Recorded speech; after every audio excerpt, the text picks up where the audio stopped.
minutos más y ya empezamos. Ya. ¿Cuánto dura la clase?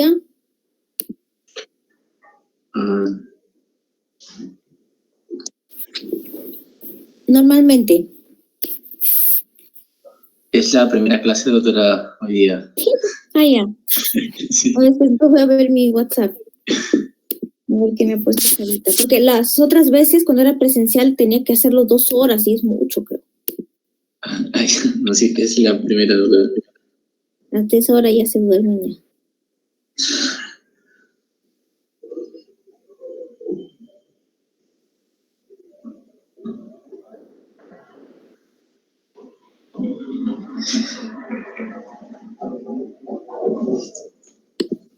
Según el sílabo, esta doctora 2 horas.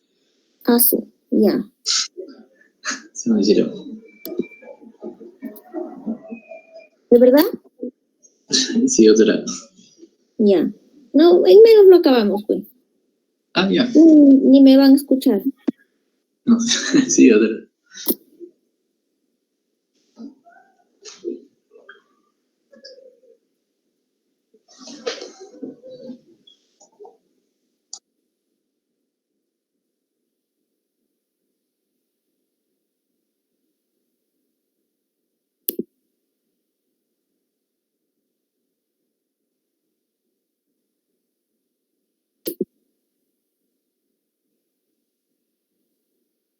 Ya, no me han mandado de hasta hora y media, de hora a hora y media. Ya. Ok, doctora. Yo creo que ya podemos empezar ya, aunque sí, la mayoría de chicos. Ya, muy bien. Sí, porque quiero hacer 2 clases. O sea, es que Sarita me pidió, la doctora Sarita, que haga lo de TAVI, pero yo creo que también es importante y de repente les va a servir más a ustedes hacer algo de aorta, ¿no? Porque el TAVI, digamos, ya al final lo va a ver el especialista en imágenes, el hemodinamista, y lo de aorta sí lo van a ver ustedes como cardiólogos clínicos, ¿no? Uh-huh. Y entonces, ¿me confirman que ven en mi pantalla? Sí se ve, otro. Ya. Cualquier pregunta, como quieran, me pueden interrumpir o la pueden hacer al final, ¿ya? La charla que les voy a dar hoy día, la clase, es sobre la importancia de la tomografía cardíaca en la planificación del TAVI, ¿ya?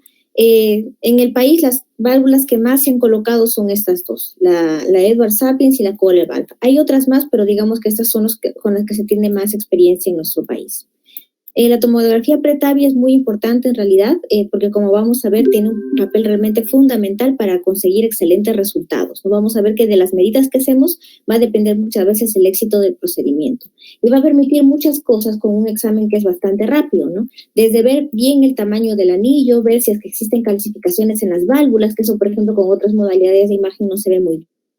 Determinar también otras distancias como la de las coronarias al anillo aórtico y ver las vías del implante, ¿no? Son mucha información la que nos da para un solo examen y esa es la gran ventaja que tiene, ¿no? Existen muchas técnicas de imagen, cada quien tiene su lugar y, bueno, dentro de ellas la tomografía, las ventajas que les mencioné, ¿no? Para evaluar ciertas estructuras.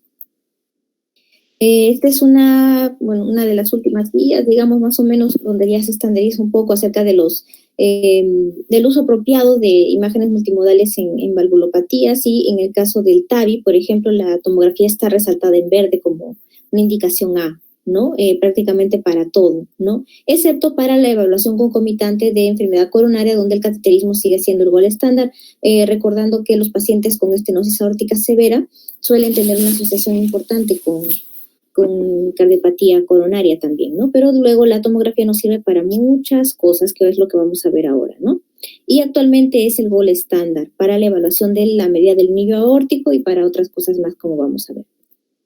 Es importante conocer un poquito acerca del protocolo de la tomografía para el protocolo TAVI, ¿ya? Es una tomografía que tiene que ser gatillada. Gatillar significa sincronizar la adquisición con el electrocardiograma. Y a diferencia de, por ejemplo, una tomografía coronaria, donde yo necesito, a pesar de que tengamos equipos nuevos, necesitamos bajarle la frecuencia cardíaca al paciente con equipos modernos hasta 70, 75 como máximo, pero en equipos más antiguos de 64 detectores tiene que estar la frecuencia en 60, máximo 65. Eso es solamente para la evaluación de las arterias coronarias. En la evaluación del protocolo TAVI, en la evaluación también de estudios de aorta torácica, no importa la frecuencia cardíaca con la que esté el paciente, simplemente se hace la adquisición, ¿ya? Porque al final las medidas, como vamos a ver, se hace principalmente en sístole y son estructuras grandes las que vamos a medir, ¿no? Vamos a medir el anillo, que es una estructura grande, la aorta, o sea, la raíz aórtica, que es estructura grande.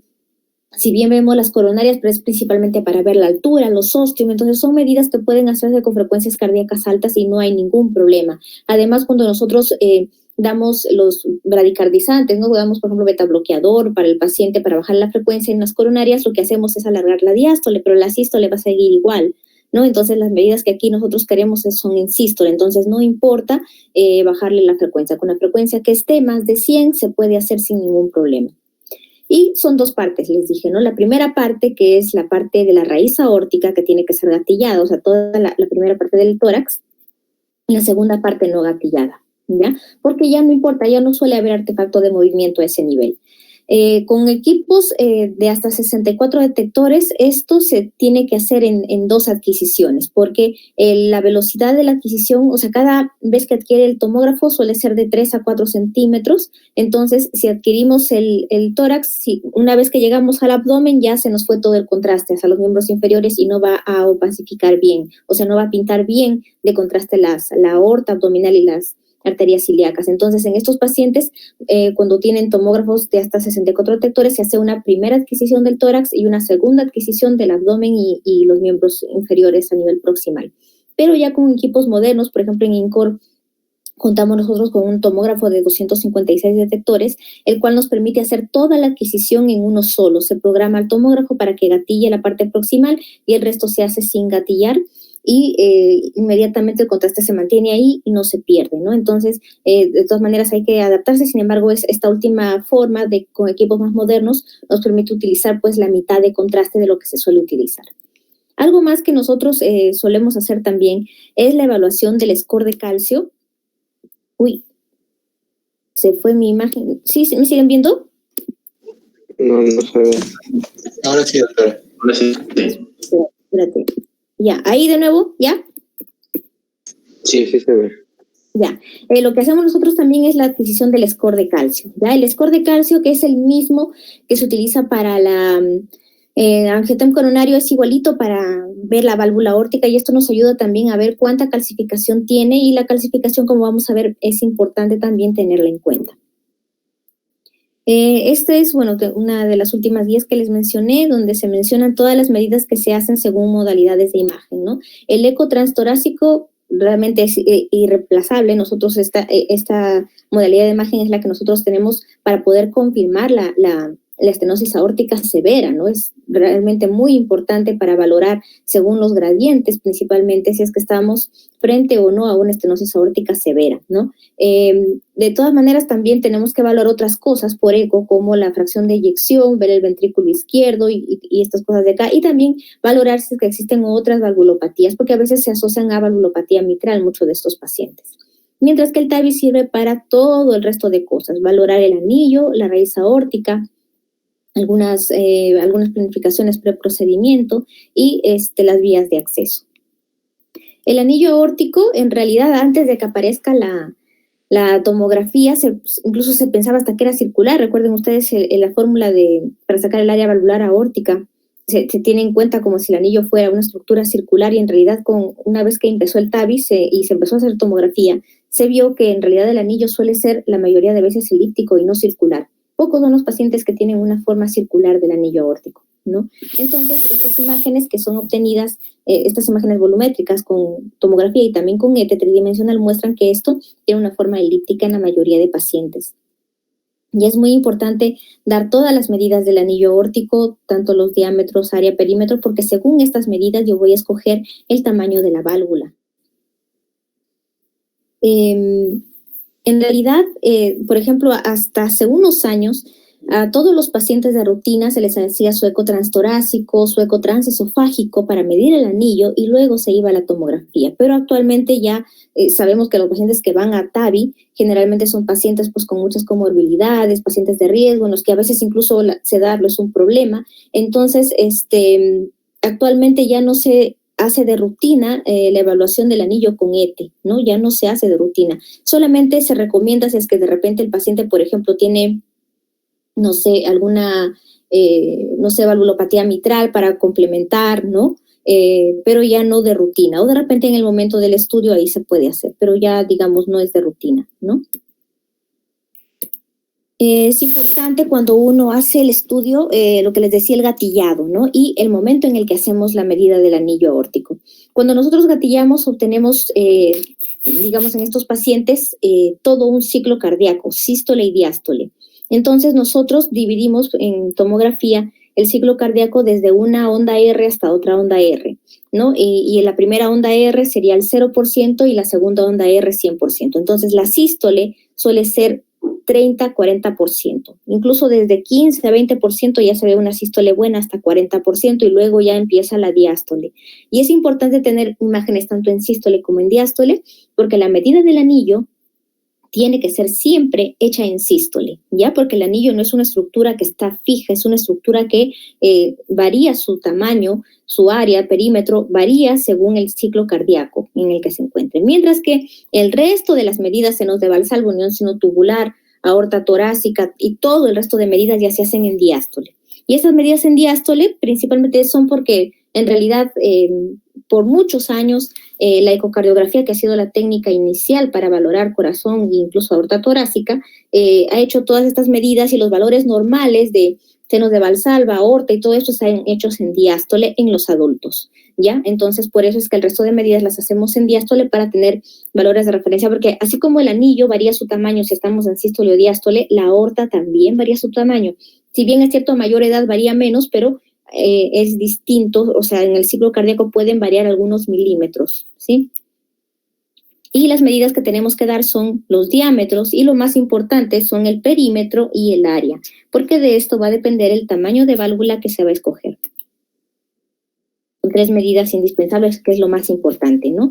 Y aquí es, por ejemplo, un ejemplo claro de por qué es importante medir el anillo en sístole. Por ejemplo, este es un mismo paciente, medimos en sístole en el 20% del ciclo cardíaco y este está medido en diástole en el 60%. Miren cómo el anillo realmente se hace bastante pequeño.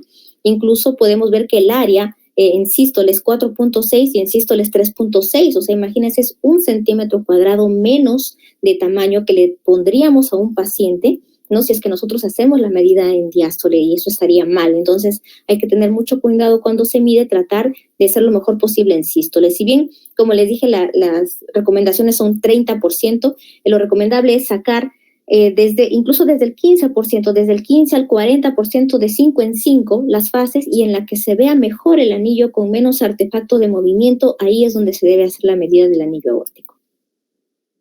Aquí, por ejemplo, este es un trabajo que se hizo donde se comparaba, o sea, si yo mido el anillo en un paciente en sístole o en diástole, ¿cuánto va a variar el área y el perímetro? Y esto, ¿cómo repercute en el tamaño de válvula que voy a escoger?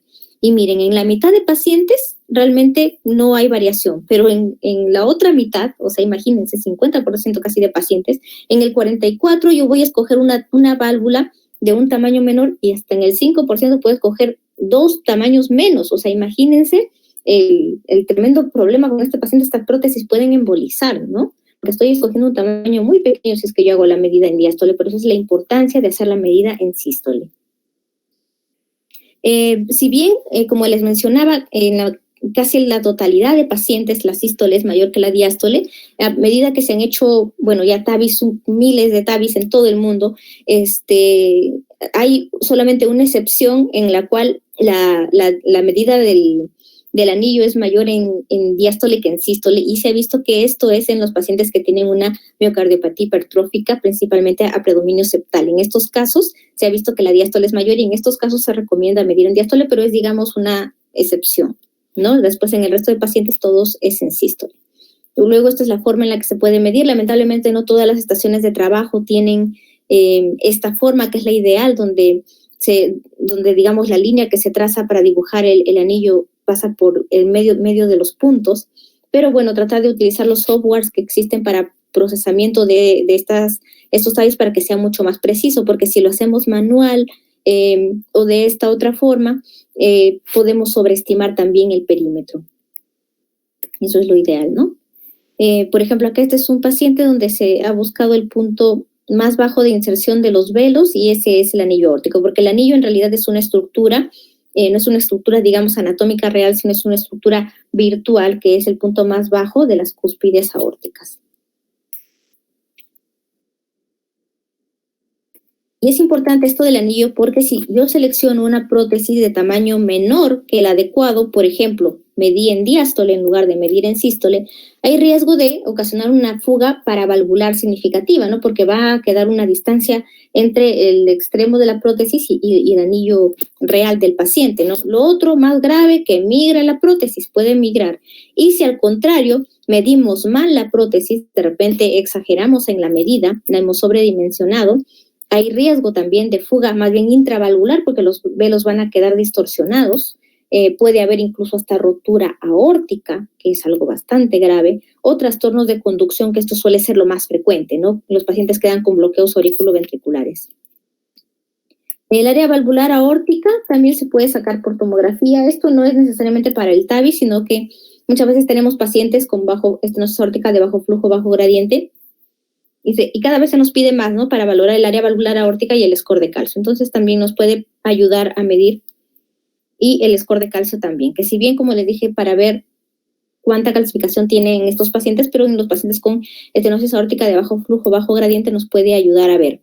Se mide las unidades Hansfield, las unidades Agatston, que tienen en cuenta las unidades Hansfield de la calcificación, y esto va a predecir muchas veces un mayor riesgo de o ruptura, por ejemplo, o bloqueos AB o regurgitación en estos pacientes, ¿no? Acá tenemos, por ejemplo, un paciente que tiene 6,000 de score de calcio en la válvula, tremenda calcificación aquí, toda una piedra, y que se extiende hacia el tracto de salida. Entonces, este paciente definitivamente va a quedar con insuficiencia aórtica posterior al procedimiento.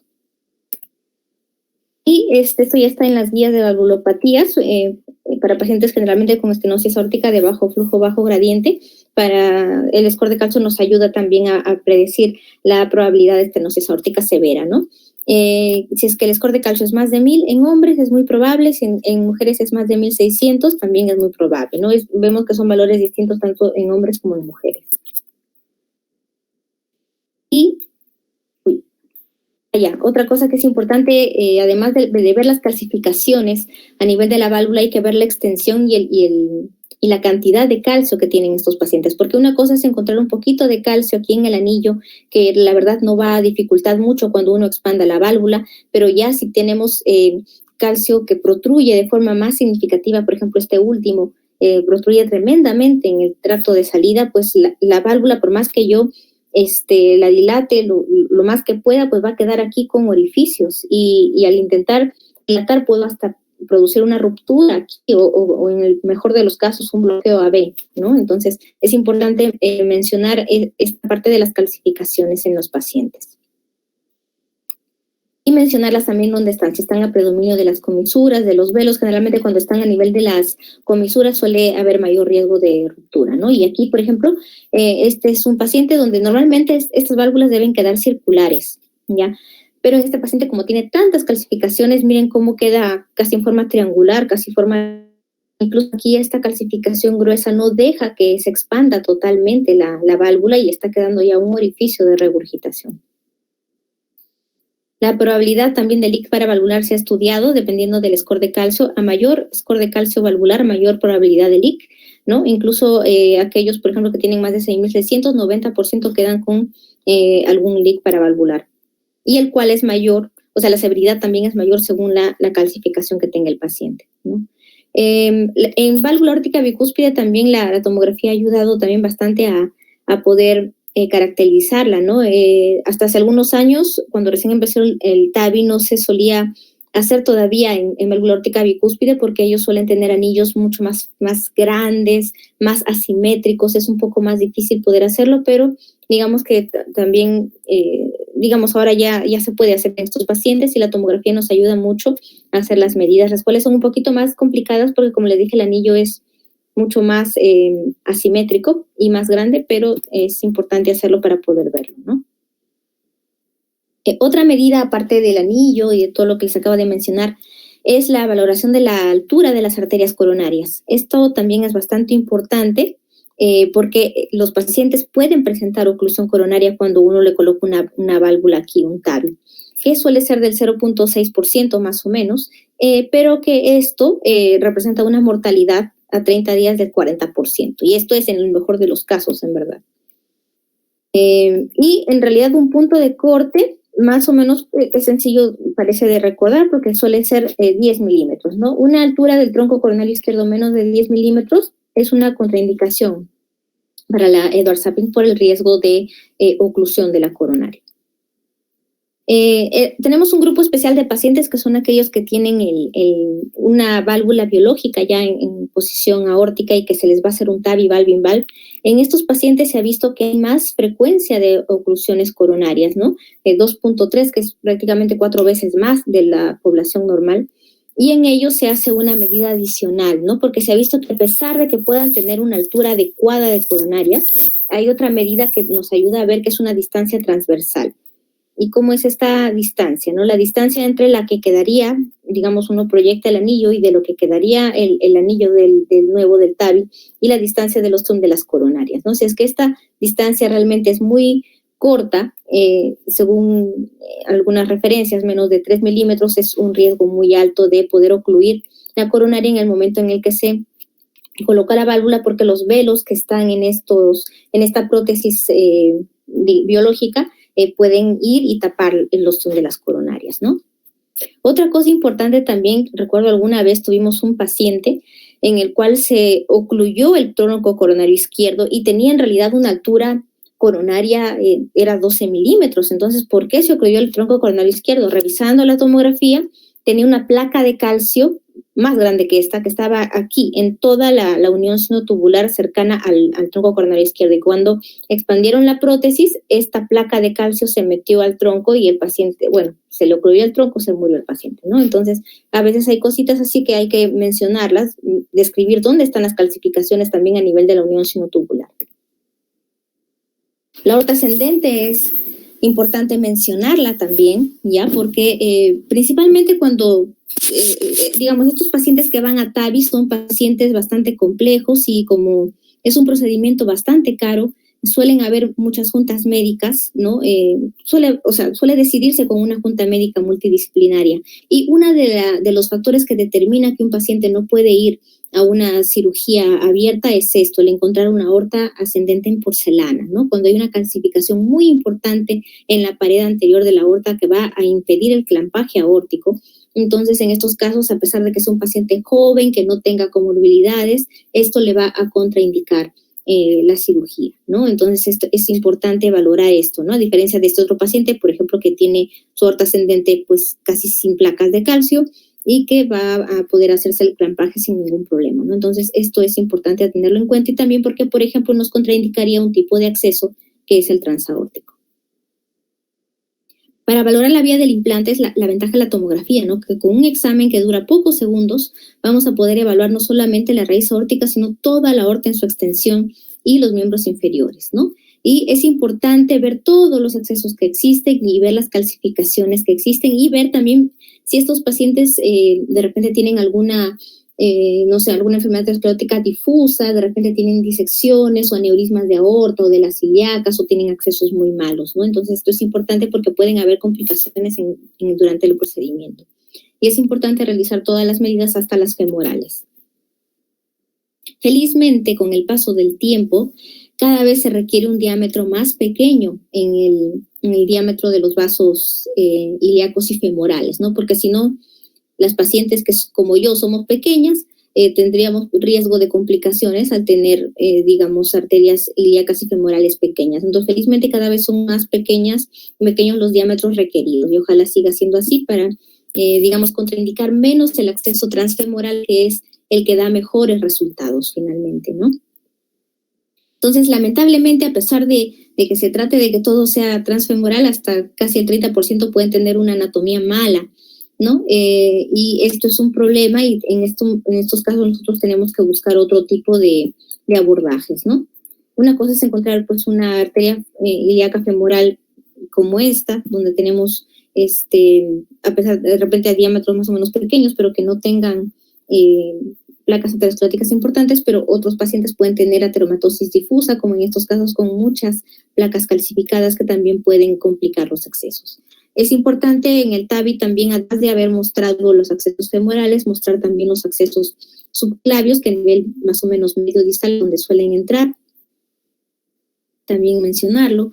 Si es que de repente el paciente no es tributario de acceso femoral y el cirujano quiere hacer un acceso transeptal, también la tomografía nos ayuda mucho para ver a nivel de qué espacio intercostal se va a ingresar, ¿no? Y estas imágenes que combinan, ¿no?, la parte tridimensional y donde uno puede más o menos dibujar, digamos, por dónde tienen que entrar, ayuda mucho al cirujano también para que vaya directamente hacia el anillo aórtico, mencionar los ángulos, los diámetros ahí. Para el abordaje transaórtico también se suele entrar generalmente entre el segundo y tercer espacio intercostal. Aquí es importante ver más o menos la dirección y el ángulo que va a tener en la distancia que va a recorrer una vez que ingresa desde la piel hasta el anillo aórtico, ¿no? Entonces son medidas importantes, también la distancia que va a tener que recorrer hasta la aorta. Entonces todas estas cosas se pueden hacer por tomografía y ayudan mucho al cirujano. Esta es una prótesis para que vean cómo queda de bonita cuando realmente el paciente no tiene mucho calcio, a pesar de que tenga un poquito de calcio, pero queda bien implantada, vemos que queda circular, ¿no? En este caso, es una core valve, ¿no? Esta otra prótesis, más pequeñita, suelen ser las Edwards Sapiens, también igual bien expandida. Y esta es, por ejemplo, una Edwards Sapiens con calcificaciones aquí de un pacientito de INCOR, que queda con un orificio, como vemos aquí, que finalmente quedó con regurgitación, ¿no? El hecho de realizar también controles tomográficos posteriores en estudios que se han hecho, han mostrado que los pacientes que una vez que les colocan el TAVI pueden llegar a desarrollar también trombos en estos velos, que realmente tienen un curso bastante benigno y que con anticoagulación se resuelven, pero digamos no es algo que esté indicado de rutina. Este es un ejemplo de un paciente a quien se le hizo un TAVI valve-in-valve, por ejemplo, y que quedó bastante bien, ¿no? El anillo afuera, la prótesis y bastante bien. Mientras que este es otro paciente donde vemos que la prótesis migró, ¿no? Vemos acá una prótesis en la aorta ascendente y daba un poco de miedo porque literalmente la aorta no era muy bonita de este paciente y en algún momento podía esta prótesis dar la vuelta y ahí sí que podía ser fatal, ¿no? Pero a veces pueden ocurrir estas cosas, ¿no? Pueden ocurrir. Bueno, gracias. No sé si tienen alguna pregunta, sino para pasar a lo de aorta. ¿Están ahí? ¿Me han escuchado? ¿Nadie me ha escuchado? Sí, doctora, estoy escuchando. ¿Alguna pregunta? No tengan miedo, ¿eh?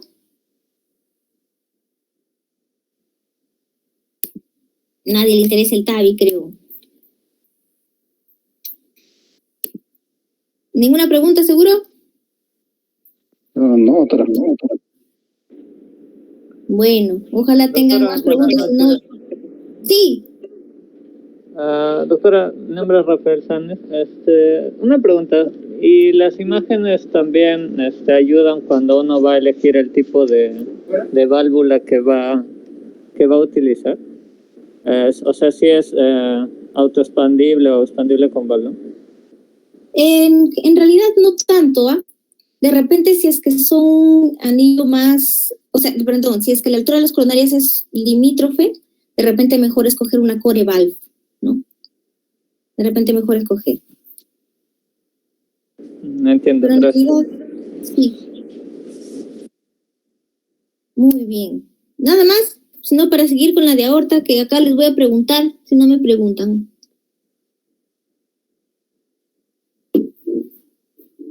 ¿Sí, nadie nada? Ya. Entonces voy a pasar a mostrarles esta otra que es de aorta, que yo creo que les puede llegar a servir un poco más.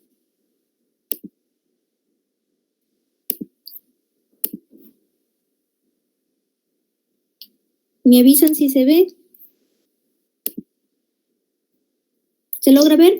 Sí, doctora, sí. Ya. Muy bien, esta charla, esta sí creo que les va a servir un poquito más como cardiólogos que van a salir pronto ya, porque es importante que ustedes sepan hacer el diagnóstico de un paciente con un síndrome aórtico agudo, por lo cual los van a interconsultar, ¿no? Vamos a ver lo siguiente. Primero recordemos que hay varias técnicas de imagen para el síndrome aórtico agudo, ¿no? Desde una placa de tórax, que no la debemos subestimar, porque si encontramos un mediastino ensanchado también nos debería hacer sospechar. El ecocardiograma es la técnica que tenemos nosotros, digamos, al lado del paciente y que tenemos que hacerlo en estos pacientes, principalmente si se trata, por ejemplo, de un stanforat, porque tenemos que valorar bien si es que el paciente se está asociando a una valvulopatía, a una insuficiencia aórtica severa, y tenemos que evaluarlo. La tomografía, que es prácticamente el gold estándar, y la resonancia, que también tiene algunas indicaciones, que lo vamos a ver. Es importante cada vez que hacemos, y esto también va para el protocolo TAVI, ¿ya? Cuando nosotros hacemos un estudio de angiografía, ya sea coronarias, de los grandes vasos, aorta, TAVI, nosotros tenemos que administrar una gran cantidad, digamos, contraste a una alta velocidad. Entonces, para poder lograr eso, la vía tiene que ser idealmente 18. Ya en el peor de los casos podemos poner vía 20, pero idealmente tiene que ser 18 porque el flujo que vamos a administrar es alto, en promedio 5, 6 mililitros por segundo, y con vías de calibre más pequeño no se puede. Varias veces me preguntan, doctora, ¿tiene catéter central? ¿Le puedo hacer? No se puede hacer un angio. Se puede hacer un estudio venoso, si quieren ver, no sé, algún estudio venoso, no sé, tumores, alguna cosa así, se puede hacer con una vía 24, si quieren, o por un catéter central. Pero si yo quiero una angio, tiene que ser con una vía grande, ¿no? Entonces esto es importante entenderlo.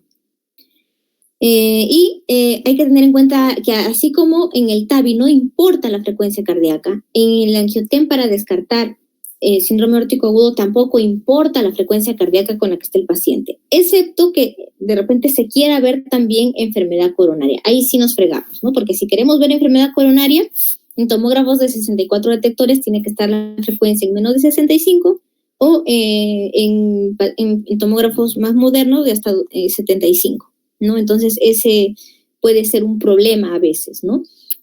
Y muchas veces nos lo solicitan porque paciente, por ejemplo, con stanforat, ¿quién le va a querer hacer cateterismo, no? Hay mucho riesgo al hacer el cateterismo con toda la disección allí, ¿no? Entonces muchas veces nos solicitan, pero lamentablemente a veces no, la calidad de imagen no es la ideal en estos pacientes.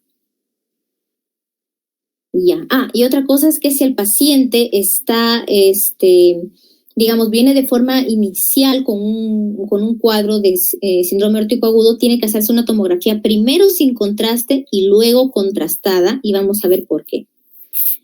Luego de hacer primero la tomografía sin contraste en estos pacientes, luego de ello pasamos a hacer una estudio así como en el TAVI gatillado del tórax. Si yo quiero ver aorta ascendente, tengo que gatillar, sincronizar con el electrocardiograma. Ya se tiene que sincronizar aunque esté con la frecuencia volando irregular, no importa, pero si no, podemos cometer muchos errores en estos pacientes que le pueden costar la vida incluso, ¿ya? Y a nivel abdomen y miembros inferiores, porque también es importante aquí valorar toda la aorta, porque la disección se puede extender incluso hasta vasos supraórticos, ilíacas, y para la vía de acceso es importante, muy importante. Ya, si es que es un paciente, de repente yo tengo un tomógrafo que de repente no es muy moderno, es de 64 cortes o menos, y la disección yo sé que no es ascendente, de repente solamente es de callado, aorta descendente, abdominal, podría hacerlo sin gatillar, pero a menos que esté segura de que no es la aorta ascendente, porque si no, la aorta ascendente va a salir con artefacto de movimiento. El síndrome aórtico agudo incluye incluso hasta algunas más, pero principalmente estas tres patologías: la disección aórtica, que es la más frecuente, seguida del hematoma intramural y finalmente la úlcera aterosclerótica penetrante, ¿no? Vamos a ver incluso que hay causas traumáticas también, dependiendo, y vamos a ver un tipo más que vamos a ver después. La disección aórtica es lo más común, lo que siempre todos habremos visto alguna vez, ¿no? Que es la ruptura de la pared, de la capa media de la aorta, producto de una hemorragia intramural que va a terminar separando las capas de la pared con la formación final de una luz falsa. La división clásica es en Stanford A o B, si es que coge la aorta ascendente o no. Y tenemos muchas técnicas de imágenes, de las cuales la tomografía llega a tener hasta el 100% en sensibilidad, ¿no? Y es la modalidad de imagen más rápida, menos invasiva, ¿no? El ET también nos ayuda para hacer el diagnóstico muy bien en la parte de tórax, pero no va a llegar abajo, ¿no? Y la resonancia es un examen que demora mucho. Para adquirir cada parte, probablemente estemos con el paciente hora y media. Si yo quiero adquirir hasta los miembros inferiores, voy a estar de repente hora y media o hasta 2 horas con el paciente echado en el resonador. Entonces, estos pacientes son pacientes que vienen por emergencia, bastante inestables, entonces no podemos tenerlo pues 2 horas en el resonador metido. Entonces necesitamos un diagnóstico rápido y una planificación rápida. Es por eso que se usa la tomografía y la resonancia. Se suele esperar para de repente pacientes más crónicos, para hacerle seguimiento o cuando existe duda en los hematomas intramurales, por ejemplo, ¿no?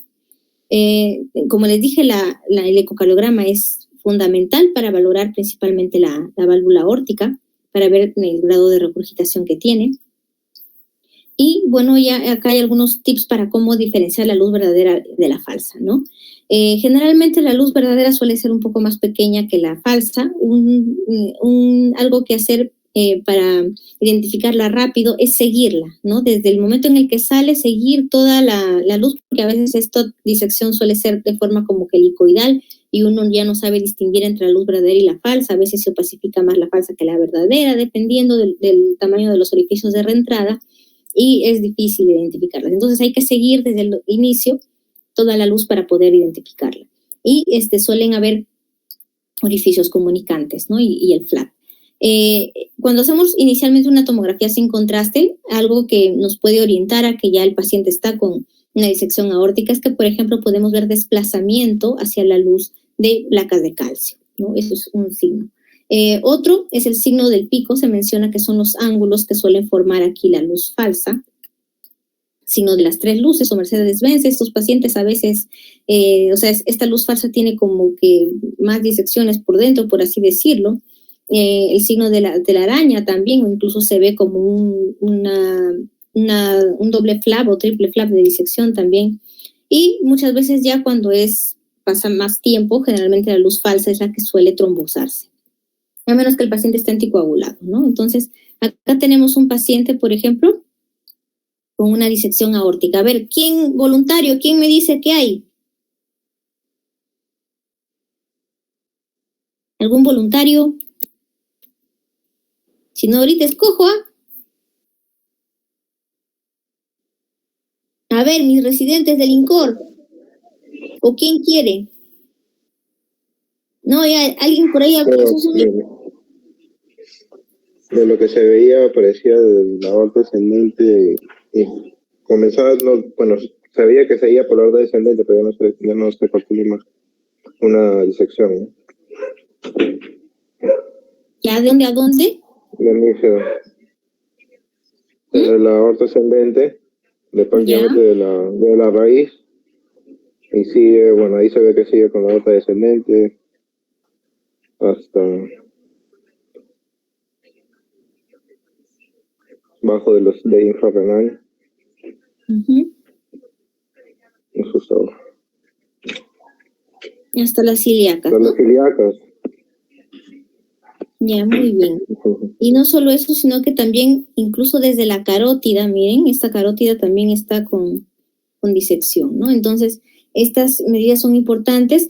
Los 3D, en realidad, aquí en el 3D yo nunca voy a medir nada, ¿ya? Pero son imágenes que, digamos, les sirven mucho a los cirujanos para entender la extensión y la anatomía, entonces siempre las tenemos que hacer. Es importante identificar el orificio de entrada, ¿ya?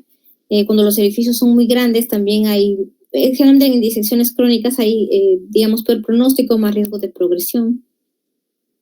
Y es importante valorar las complicaciones. Este es el mismo paciente que les mencioné hace un ratito. Tenía compromiso de la arteria carótida, ya miren cómo el colapso de la luz es mayor a 50%. Las renales, miren esta arteria renal, la izquierda, que está con poca opacificación, no le llega casi contraste, no tiene casi orificios de reentrada. La arteria mesentérica superior también con disección.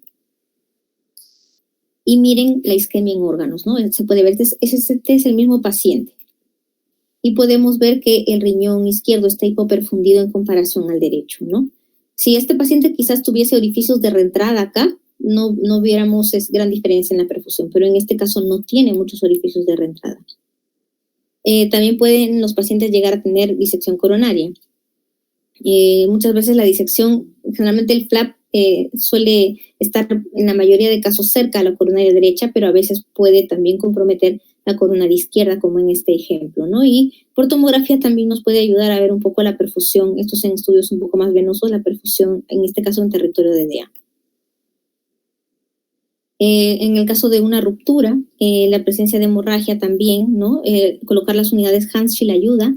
La sangre va más o menos de 50 a más, o 40, 60 o hasta 70. Entonces, colocando las unidades Hansfield podemos ver si ha habido también sangrado de estos pacientes, ¿no? Que generalmente es raro tener estas imágenes porque generalmente ya, o sea, cuando se rompe una aorta eso suele ser la mayoría de veces fatal, ¿no? Hay algunos factores pronósticos en disecciones crónicas. Digamos, ya no está el síndrome aórtico agudo, sino tenemos pacientes ya que muchas veces uno los ve ya con disecciones crónicas, los diámetros más de 4 centímetros en aorta descendente, que haya una compresión bastante importante de la luz verdadera, como en este caso, que comprima realmente más del 90%, o sea, una luz verdadera menor a 10%. El diámetro también de la luz falsa, mayor a 22 milímetros, o un orificio de entrada mayor a 1 centímetro también, ¿no? Muchas veces los orificios de entrada no son circulares, son ovalados, pero hay que medir el diámetro mayor. Son medidas que se han dado por ecocardiograma, pero para tomografía nos pueden servir también. Y lo otro, la trombosis de la luz también que se puede ver, ¿no? Este es un estudio que salió recientemente acerca de predictores de mortalidad en disecciones Stanford A, ¿no? Que, digamos, se podrían utilizar. Acá está la referencia y está online también, donde por tomografía hay cosas que van a puntuar también en estos pacientes, ¿no? Como lo que les mencioné, la malperfusión coronaria, visceral, la extensión de la disección, ¿no? Esto también ayuda y esto es, bueno, un riesgo que quizás en algún momento se lo llegue a tener en cuenta. Si bien, como vimos, la disección es más o menos, digamos, más sencilla para ustedes de repente de diagnosticar, pero que muchas veces el hematoma intramural es un poco más difícil, ¿no? En este caso, en el hematoma intramural, hay un hematoma en la pared de la aorta, ¿ya? Pero no llega a haber una luz falsa, o sea, no llega a haber comunicación entre la luz aórtica y la pared y este sangrado que existe aquí. Uno debería sospechar de un hematoma intramural cuando existe un engrosamiento de la pared aórtica de 5 milímetros o más, y generalmente suele ser en forma semicircunferencial o circunferencial. Es importante aquí hacer el estudio sin contraste, porque si hacemos el estudio sin contraste, vamos en el cuadro de un hematoma intramural, principalmente agudo, vamos a ver que existe un signo de la semiluna hiperdensa, ¿ya? O sea, se va a verse más blanca la parte del sangrado, a diferencia de la luz aórtica, ¿no? Y en el estudio con contraste se llega a visualizar, pues, que justo es esa parte. Algunas características, suele ser más, digamos, este engrosamiento suele ser más semicircunferencial que circunferencial en los pacientes. Otra característica del hematoma intramural, que vamos a ver que existen diagnósticos diferenciales, es la parte interna de la luz del hematoma, que suele ser lisa, ¿ya? Como vemos aquí, lisa. No hay flap de disección, acá no podemos hablar de luz falsa, porque no hay luz falsa. En este caso también podría observarse desplazamiento del calcio, al igual como vimos en la disección. Y lo que les dije, la alta tonación en la tomografía sin contraste, ¿no? En el caso de la úlcera aterosclerótica penetrante, muchas veces el diagnóstico de estas úlceras es un poco difícil porque suele, bueno, para empezar, que están presentes en pacientes con enfermedad aterosclerótica difusa. Muchos pacientes también tienen placas que se han ulcerado. y que no son úlceras ateroscleróticas penetrantes, ¿no? Entonces ese muchas veces es un problema y para hacer el diagnóstico diferencial puede ser un poco difícil a veces, ¿no?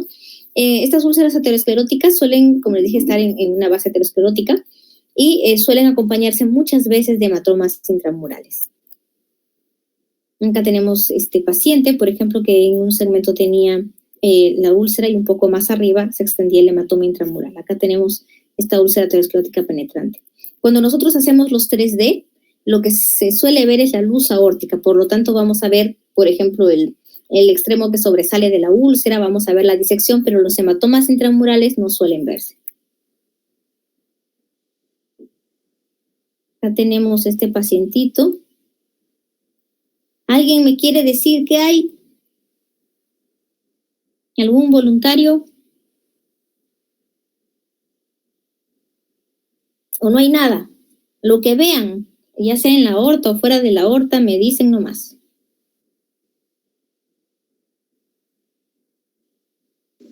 Hay hemopericardio, ¿no? Hemopericardio. ¿Cómo? Hemopericardio y bueno, también. ¿Y cómo sabes que es hemopericardio? Bueno, hay un derrame pericárdico. Ya, claro, es derrame pericárdico, ¿no? Ya, muy Y también bien. ¿Qué más? derrame pleural.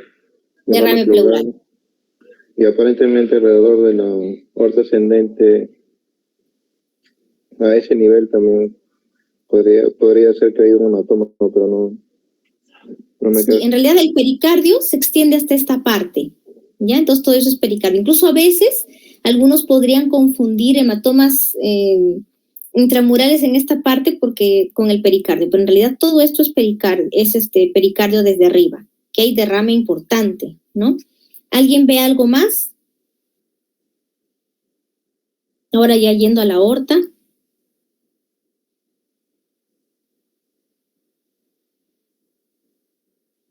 ¿Nadie? Digan lo que sea.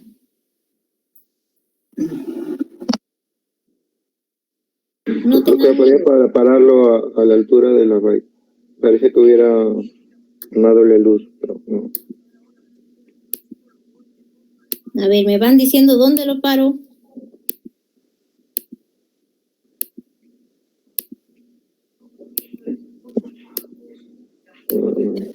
Ahí.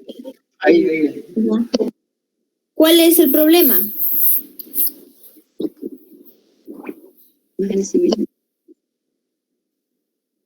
¿En qué parte es el problema? ¿En qué parte? ¿La parte anterior, parte posterior, lateral? ¿Dónde ven algún problema? O sea, en la parte anterior. Lo de la parte posterior, no sé si ya comienza a verse ahí las valvas. No me equivoco. Me impresiona más en la parte posterior. La parte posterior pareciera que fueran doble luz, Ya. pero creo que es el corte. Ya, ese es el, ¿no? Muy bien, han visto más o menos, pero este es el problema cuando uno no gatilla el estudio, ¿ya? Porque la aorta se va a ver con doble imagen, ¿ya? Ese es el problema cuando uno no gatilla. Sin embargo, esto de aquí, esto no es artefacto de movimiento. El artefacto de movimiento es esta pequeña parte de acá, ¿ya? Esto de aquí y esto de aquí. Pero esto no es. Entonces, ese estudio, por eso es que es lo que les digo, muy importante gatillar. Si es que es una disección gigante, no hay problema porque ustedes lo van a ver y va a ser fácil, incluso si no tiene muchos orificios de entrada, la luz falsa se va a ver oscura. Pero si es esto, por ejemplo, este paciente, el anterior que les mostré, no tenía derrame pericárdico, no tenía derrame pleural, pero este paciente, esto de acá, probablemente se ha roto en algún momento y está con hemopericardio y con sangrado también aquí a nivel pleural, ¿no? Entonces, es muy importante, por eso les decía, gatillar el estudio independientemente de la frecuencia cardíaca. Y esto es algo que ustedes cuando pidan el examen solicítenlo, porque muchos médicos no lo hacen. Incluso muchos centros aquí en nuestro país con radiólogos no gatillan el estudio. Ya no lo gatillan y eso es un problema. Gatillar cortes finos, ya eso es lo importante porque imagínense, a alguien de repente se le pasa esto, dice, no, es artefacto de movimiento, ¿por qué tendrá el derrame pericárdico y pleural? Y esta paciente se puede morir, ¿no? Entonces, eso es importante. Miren lo que tenía esta paciente, una disección focal, ¿ya? Que es algo bastante sutil en el paciente. Acá, por ejemplo, ya está gatillado, porque le repetimos el estudio, luego en INCOR, y se ve ya que aquí está gatillado. Vemos esto de acá, esto no es algo falso, es como una pequeña ulceración en la pared, que si uno hace cortes gruesos aquí, ¿no? O si no lo gatillamos no lo vamos a ver bien, pero esto es. ¿Y cómo se observa esto? Estas disecciones focales, como incluso pequeñas protuberancias en la pared aórtica, pero que estos pacientes tienen una mortalidad similar a las disecciones. Entonces hay que tener cuidado con estos pacientes también, ¿ya? Aquí, por ejemplo, en este paciente, ¿alguien me dice algo? Este sí está gatillado.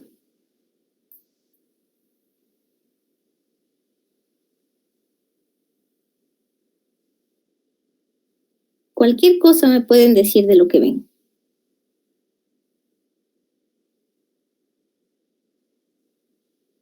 ¿Algún voluntario?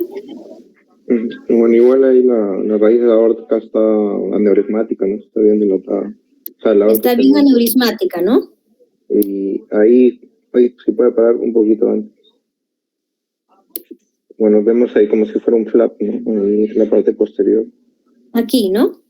Un pequeño flap. Así es.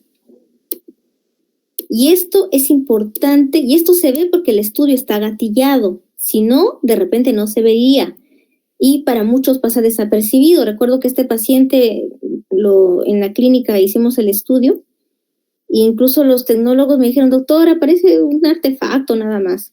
Pero no es un artefacto, eso se ve en todas las fases, se ve, y es algo real, eso no es un artefacto, no hay artefacto de movimiento. Entonces, estas son las disecciones focales que suelen tener una complicación importante, ¿no? Esta es la reconstrucción tridimensional, y miren cómo se ve acá este desgarro, ¿no? Que es muy sutil, ¿no? Pero que ahí está, y el paciente, o sea, asociado al tremendo aneurisma que tiene, y más esta disección focal, pues tiene un riesgo de ruptura y de muerte en cualquier momento, ¿no?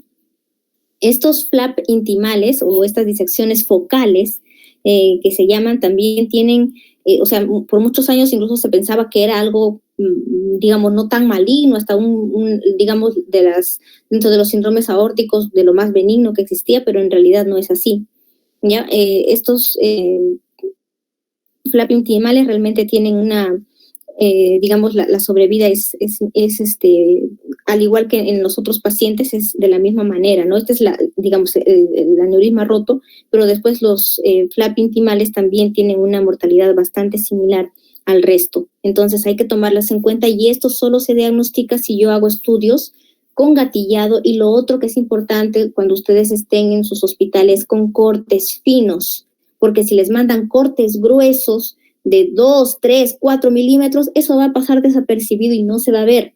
Le ponen MIP, que es una forma de, digamos, ver más lo que tiene contraste, y no se va a ver. Entonces esto es bien importante, yo les digo, porque yo ya en INCOR he recibido varios pacientes referidos de muchos otros hospitales, de clínicas con diagnósticos dudosos de disección, que ya estaban como 2, 3 días en otros lugares. ¿Y por qué? Porque la tomografía no se la hizo bien o no se la interpretó bien, y esto puede ser, como les digo, vital en estos pacientes. Ya, este es otro ejemplo, por ejemplo, y la importancia del gatillado. Este es un mismo paciente, y miren cómo si yo no gatillo, puedo pensar que todo esto es artefacto de movimiento. Digo, es artefacto de movimiento, artefacto. Lo gatillo y miren lo que se ve, lo que vimos en el otro paciente, ¿no? Algo pero muy sutil, y que finalmente va a tener una mortalidad similar a los síndromes aórticos agudos, por lo cual hay que tenerlo en cuenta, ya tenerlo bastante en cuenta y mirar la tomografía. Por más que de repente el informe radiológico diga que no hay nada, vayan y miren, no se acostumbren solamente a ver el informe, sino vayan y miren, pidan el volumen del estudio y revisen corte por corte las imágenes, porque imagínense darle de alta a un paciente así, después simplemente ya no regresa porque se muere en su casa, ¿no? Este es otro tipo de pacientes. También en el 3D se suele ver bonito en estos pacientes, ¿no? Como que sobresale un poquito, o a veces como pequeños desgarros, ¿no? Y esto es lo importante que les decía, los artefactos terribles, por ejemplo, en estos pacientes, acá no podríamos diagnosticar lo que les acabo de mencionar. O incluso a veces también, más bien, me envían pacientes con diagnóstico de disección y no lo son. ¿Por qué? Porque no se ha gatillado el estudio, y miren lo horrible que queda. Si yo gatillo el estudio, miren cómo nos va a quedar la aorta. ¿ya? Entonces, a pesar de que tenga frecuencias altas, yo voy a poder ver bien la raíz aórtica, y esto es para todo lo que sea raíz aórtica. A partir del callado para abajo no suele haber problema, pero el problema es la parte proximal, que es la más importante, y para ver incluso si es que hay compromiso de las coronarias, la extensión, todo eso es muy importante verlo, ¿ya? Respecto a los diagnósticos diferenciales, les mencioné que en el caso del hematoma a veces hay dificultad o duda en esto, ¿no? Porque se suele confundir muchas veces un hematoma intramural con una aorta con mucha aterosclerosis o con un aneurisma con trombo. Y se diferencian básicamente por lo siguiente. El hematoma intramural tiene un borde interno liso, bastante liso, ¿ya? La aterosclerosis es súper irregular, mientras que el aneurisma está, o sea, el trombo mural en un aneurisma suele ser pues en una aorta que está bastante dilatada. Entonces, si hay una aorta dilatada con, digamos, una imagen aquí hipodensa y bordes irregulares, esto es un aneurisma con trombo mural, porque al haber aneurisma hay éstasis sanguínea y por lo tanto se forma un coágulo alrededor de la pared. Entonces es importante hacer el diagnóstico diferencial. Acá, por ejemplo, no sé si alguien me puede decir qué cosa ve en este paciente.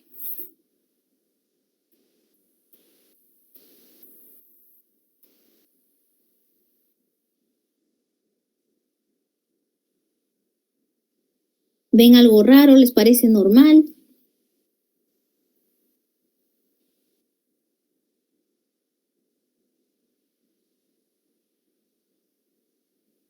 ¿Nadie? Bueno, se puede observar calcificación a nivel del callado norte y a nivel del anillo. Ya, el anillo tiene una prótesis, ¿ya? Okay. Pero está bien. Aquí en el callado hay calcificaciones y lo que hay aquí en el anillo es un anillo, una prótesis metálica. Ya, muy bien. ¿Algo más? ¿Algo raro que vean?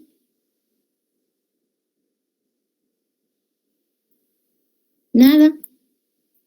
A ver, en otra vista ahí.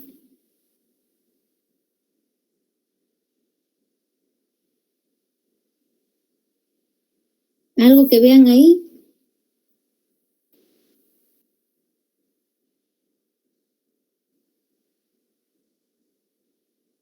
¿Alguien? Nada, nada. Cualquier cosa. Todo es válido. Acá está la prótesis, se ve mejor, ¿no? En posición aórtica.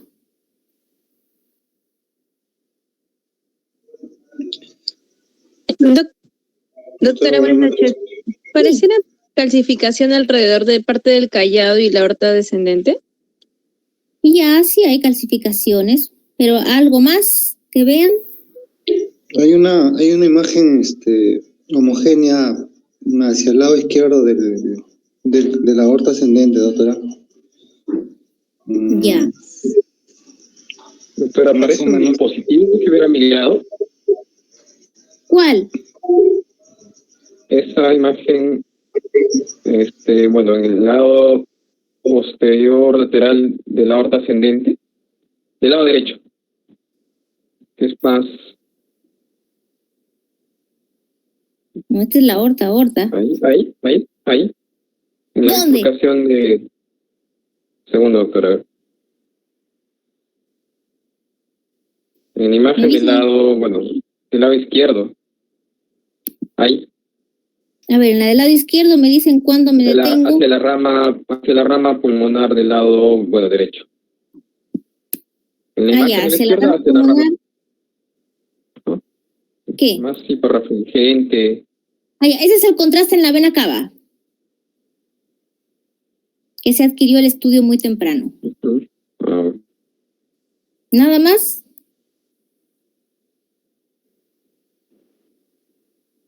¿Alguien más ve algo?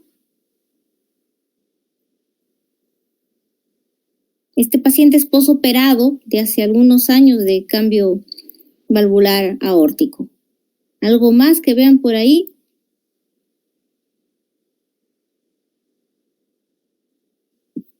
¿Nada? Anímense a decir cualquier cosa.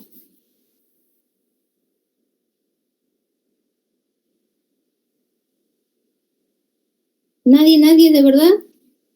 ¿O están durmiendo? A ver, chicos. ¿O se fue la conexión? ¿Nada? Al menos no distingo nada más. Ya, no importa, seguimos, ¿ya? Vamos a verlo ahora. Allá, era esto, ¿ya? Acá en el 3D, digamos, para que lo vean un poco más sencillo, hay una importante dilatación sacular al costado de la aorta ascendente, ¿ya? Y esta dilatación sacular, si yo la saco de ahí, incluso me queda, mire cómo comprime la arteria pulmonar.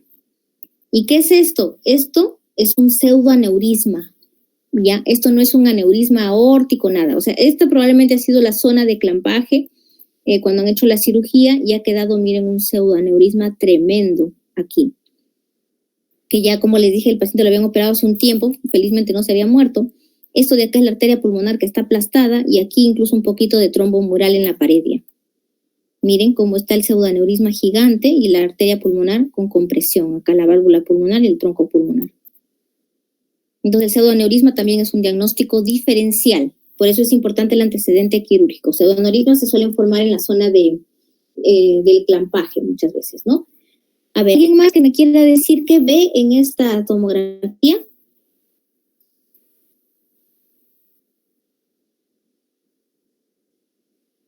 Lo que sea que vean, me dicen.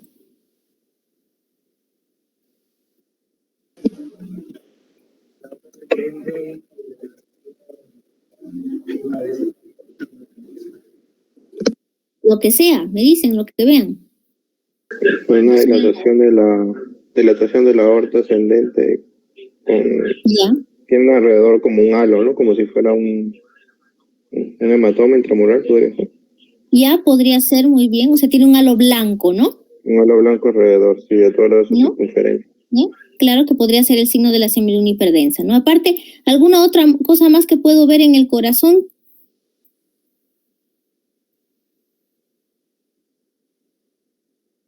¿Qué les parece las coronarias?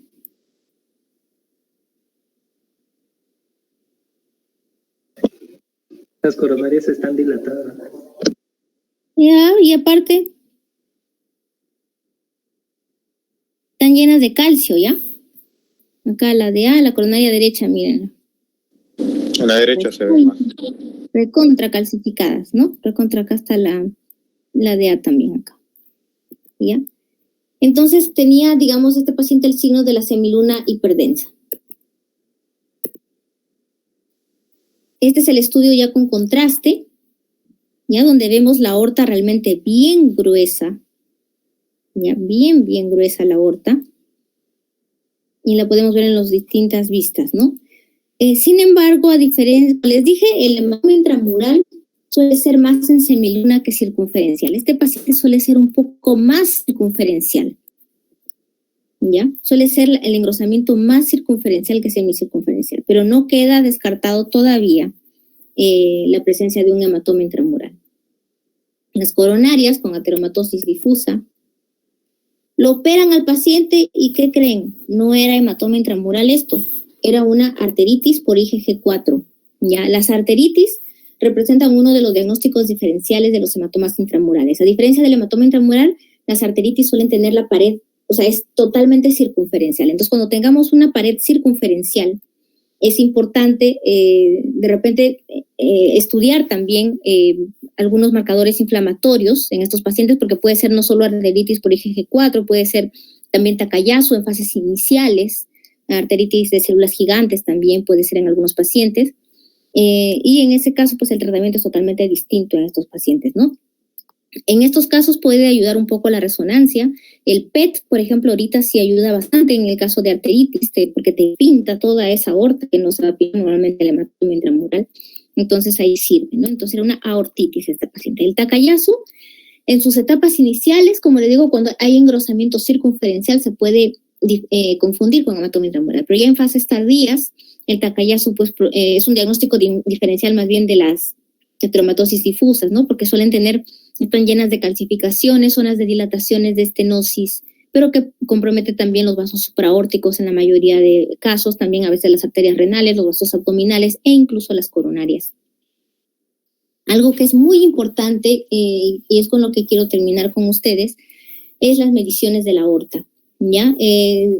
Uno debe tratar de estandarizar, porque estas medidas de la aorta son muy importantes y muchas veces ustedes de repente ya han visto, van a ver, a mí me llegan, ¿no? Varias veces, doctora, mire, esta tomografía ha crecido, no sé, 5 milímetros ha crecido en el estudio que le han hecho aquí y en otro lado ha crecido un montón. O sea, uno no puede comparar estudios que, digamos, se han hecho con distintas modalidades de imagen y así nada más viendo los informes, no. Lo ideal es siempre comparar una misma modalidad de imagen para no tener mucho error, ¿ya? Entonces, recordar que en el ecocardiograma se suele medir de borde anterior a borde anterior. En tomografía y resonancia, en realidad es un poco variable. Algunos, dependiendo de los centros, miden de borde externo a borde externo o de borde interno a borde interno. Sin embargo, hay una última revisión que se ha hecho acerca de la aorta y de todas estas variaciones que pueden existir y que es importante tenerlas en cuenta, ¿no? Primero, nosotros cuando hacemos un estudio, si este no está gatillado, o sea, no está sincronizado, la medida que tengamos de la aorta va a ser hecha en cualquier momento del ciclo cardíaco porque no lo sabemos. Y esto es importante tenerlo en cuenta porque la medida de la aorta, ya la pared, esta pared, puede variar ya sea en sístole o diástole de 1 a 2 milímetros, ¿ya? O incluso si es que ya son de los dos extremos hasta un poquito más, ¿no? Y esto es, mientras más joven, más varía porque la aorta es pulsátil, ¿ya? Entonces las medidas solo en el anillo se hacen en sístole, el resto se hace todo en diástole.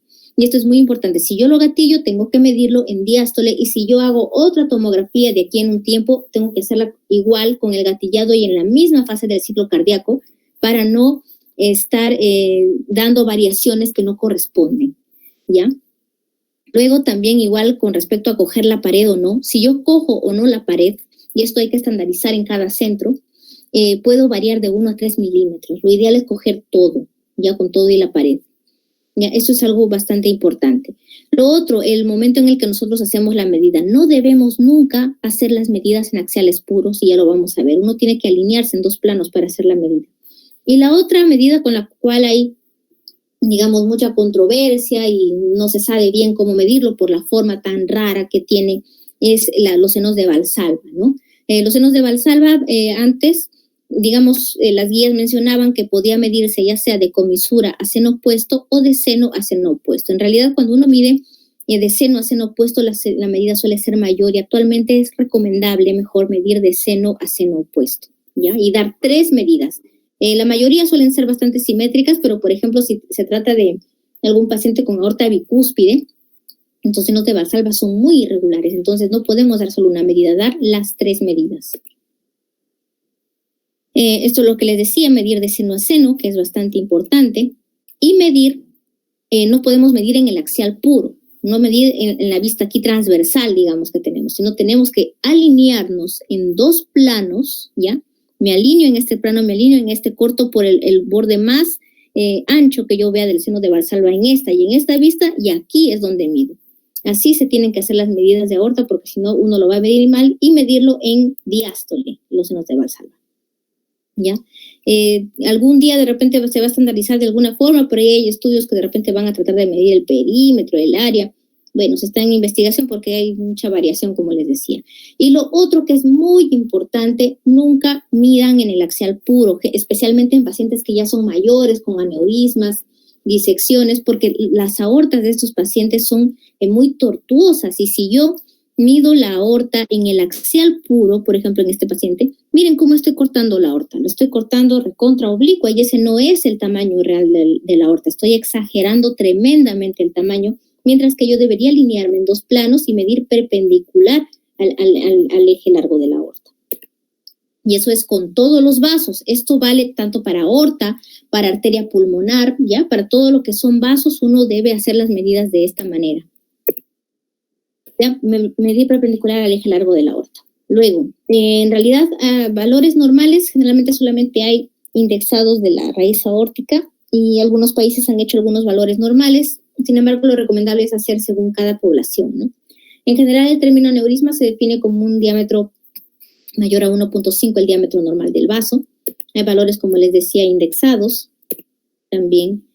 Y es importante tener en cuenta algunas cosas, ¿no? Porque cuando uno ve la aorta, es importante definir si es que la forma de la unión sinotubular, por ejemplo, o si, cómo es la válvula, si es bicúspide o no, porque nos puede orientar a ciertas patologías, ¿no? Entonces hay que sacarle el mayor provecho a las imágenes. Acá, por ejemplo, al realizar un estudio gatillado, yo también puedo ver la morfología de la válvula aórtica, que como vemos en diástole parece que fuesen 3 velos, pero en realidad es una válvula bicúspide con raje. Entonces, en este paciente, la indicación de cirugía, pues, digamos, según las guías, suele ser incluso antes que en otros pacientes que no lo tengan. Entonces, es importante cuando uno va a evaluar la aorta, aneurismas de aorta, mencionar, precisamente de raíz aórtica, mencionar si la válvula es bicúspide o no. Por otro lado, por la morfología de la dilatación de la aorta ascendente, yo puedo decir si un paciente puede tener un Marfan o no, y eso es importante también.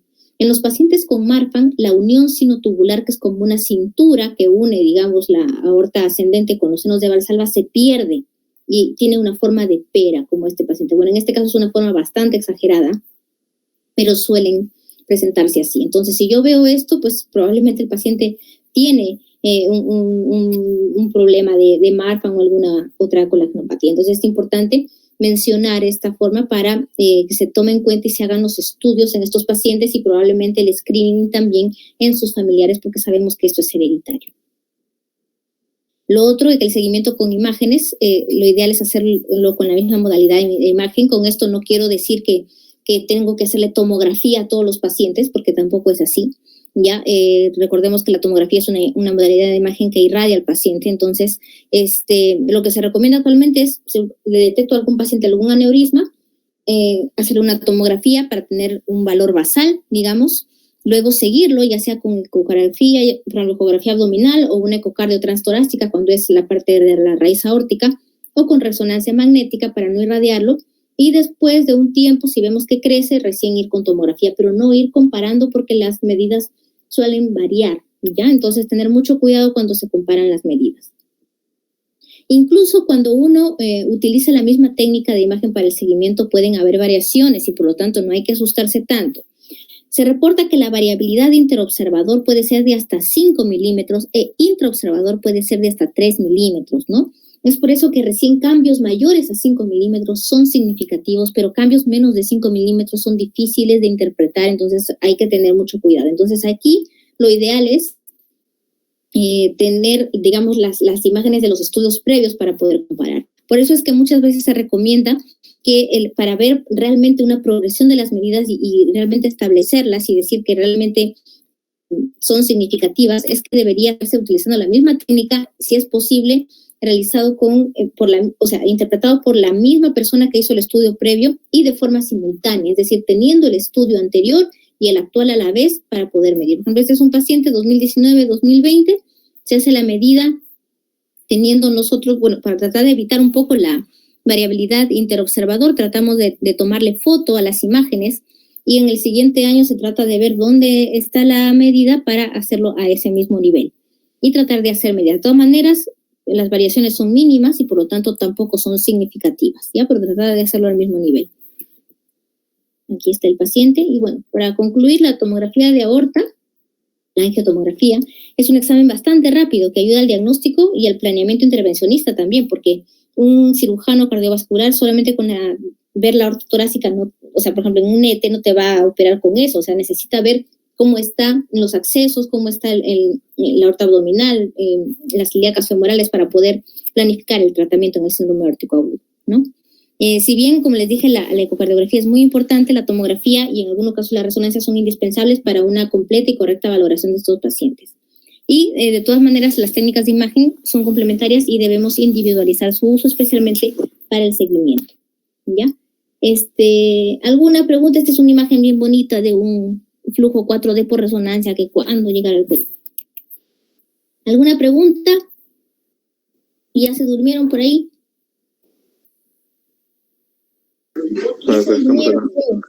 Estamos presentes. ¿Y alguna pregunta?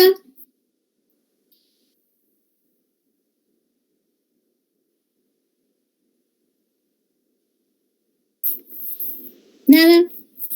traten de ver las aortas, ¿ya? Y como les dije, ahora ya, a veces uno no tiene el programa de las, ¿cómo se llama? De las estaciones de trabajo que son fáciles, pero pueden descargar el Radiant, si es que, ¿no? El Radiant, el Oros, los CIDIX, y ahí hacer la verdad de ensayo-error, tratar de ver en MPR, que son las reconstrucciones multiplanares, ver en diferentes vistas, y siempre solicitar los estudios en cortes finos, máximo de 1 milímetro en aorta, máximo.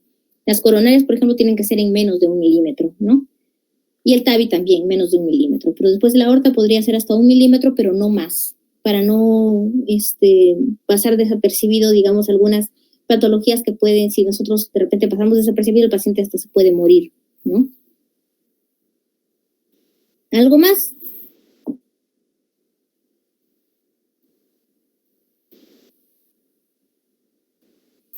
¿Quién es el delegado ahorita? Ricardo Alvarado está de guardia, doctora, es el delegado. ¿Y ahí qué tengo que hacer? ¿Quién ve la lista y esas cosas?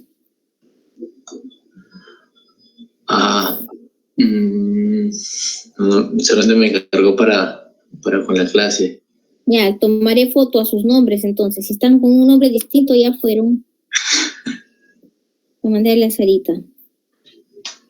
Ya, doctora. Ya está. Ya, pues entonces si ya no hay más preguntas, ojalá ya han entendido algo y no se hayan dormido. ¿Ya?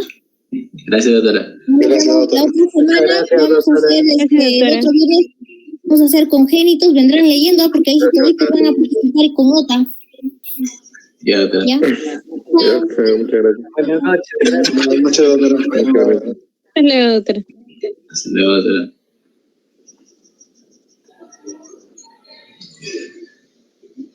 ¿Cómo guardo eso? Hasta luego con todos. Hasta luego, doctora.